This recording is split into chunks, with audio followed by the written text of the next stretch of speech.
Hey, this is Jonas making games with you, and today I want to play another viewer game called Midget Mager. Pretty sure I didn't pronounce that correctly, but who cares. We're gonna stick to the new formula, which means I'm just gonna talk about the things we can learn from this project. So sure, as game developers you want to see as much gameplay as possible.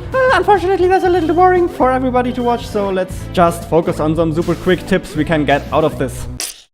Let's start with the art style because that's the first thing you see. It looks pretty decent. Look at these designs right here. Aren't they gorgeous? In my opinion, it's a common misconception that pixel art automatically makes your game look cool. In this case it kind of works though, because it's good pixel art. Look at the background, look at the color scheme. Clearly some effort went into this. So the main takeaway, or what I want to stress here, is don't just pick pixel art because you think it's easier to make. It's still pretty damn hard to make a good one.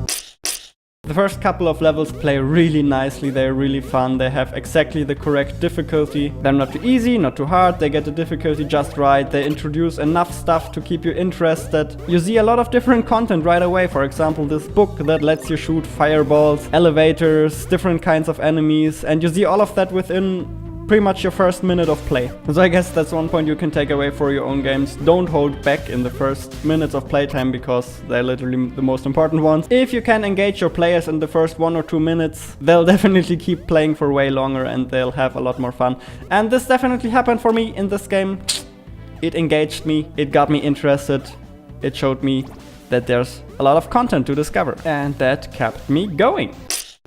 What I really liked is that there's a lot of content and it gets introduced to you at exactly the correct pace, which is quite frequently. You see new stuff pretty much all the time, and that pretty much keeps you interested because you're always wondering what's next. It also makes every level feel kind of unique, every level feels kind of different because there are different kinds of enemies, different backgrounds, different pickups, different gimmicks, whatever. It just has a lot of different ideas and the game's not scared to fire them out one after another. So yeah, the takeaway, constantly mixing up your game with new stuff, with new content, keeps the player engaged. It actually works. Who would have thought?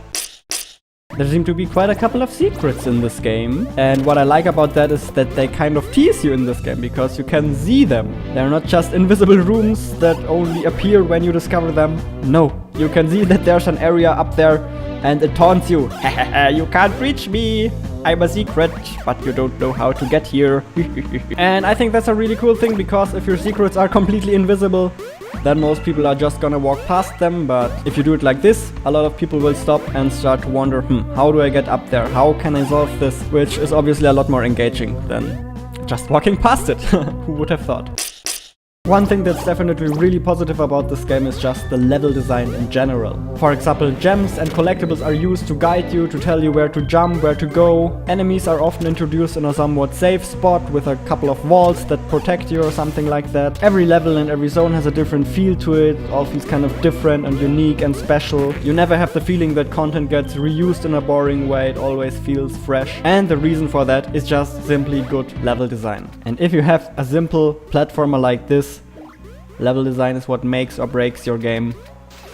Period. Let's dive into the negatives, and the one thing that really pissed me off the most is the difficulty combined with the checkpoint placement. Yes, I know this game is inspired by old retro games and it's probably supposed to be hard, but for me it feels kind of frustrating. And if you get inspired by old games, why not just keep the good parts and drop what's annoying about it, which is the really bad checkpoint placement. I know I'm talking from my personal taste right now, I know there are people who enjoy this sort of stuff, but I think the majority of people would agree to me. It's not fun to replay the same part of the level again and again. If I fail, I just want to play that part again where I failed and not the entire world and all the levels before. It just feels frustrating. If it takes me longer than 1 minute to get back to the point where I failed last time, I just feel like... So yeah, sure, getting inspired by old retro games, fine. But using the annoying checkpoint and the annoying life systems is just... at least for me. Sorry about that.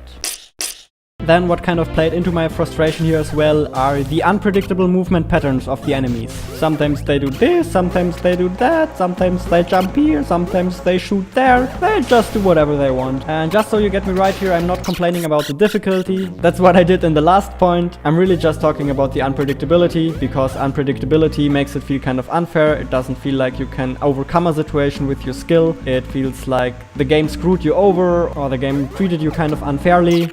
and that's obviously not what you want. So how can you fix that? In my opinion, there are two ways. The first one, just make the movement pattern of the enemy more predictable. So every time you play, it pretty much moves in the same way, or it reacts to your actions in the same way. Or the second one, which I like even better, is just give me some indicators what the enemy is gonna do next. For example, if an enemy is gonna jump out of the water, please have some sort of bubbles on the water or something like that that shows me that an enemy is gonna come out of that soon. Otherwise, how the hell am I supposed to know? And you can do the same thing with enemies. If they shoot, if they change direction, have some sort of indicator that shows me half a second before they do something that they are about to do it. Yes, I know that makes it easier. So if you don't want it to be easier, then just compensate for that by adding more enemies or whatever you want. But at the very least, make it predictable so it doesn't feel unfair. Point number 3, please work on the jump animation a little bit. For a game that is purely about jumping, I think the jump animation could use some love. Then point number 4 is also just a small one. Please show me the controls of your game in-game. I know in games like these it's not that big of a deal because most people know how they work and how they're played, but still it's a nice thing to have and it makes sure people stick around.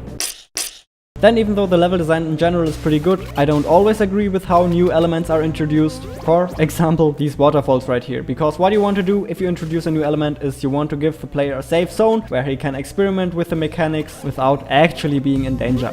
This is not the case here. The first time I meet this waterfall, I'm already in danger. I can fall in that gap down there. It took me quite a while to figure out that it actually impacts my movement. I thought it was just a cosmetic thing to make the level look nice or something like that. So what I would like to see instead is a little platforming section where I'm not in any danger, where I can just experiment with the water and where I can feel that it actually impacts my movement so I can learn how the mechanic works.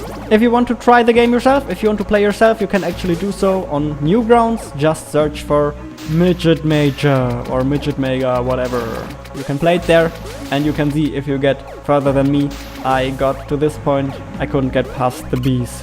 The bees are too strong and they're also kind of unpredictable. They fly in wobbly lines and drop bullets at random positions. What the hell? Other than that, hope this was informative and interesting. Have an amazing day. Make the world your playground. See you in the next one. Peace out. Yeah.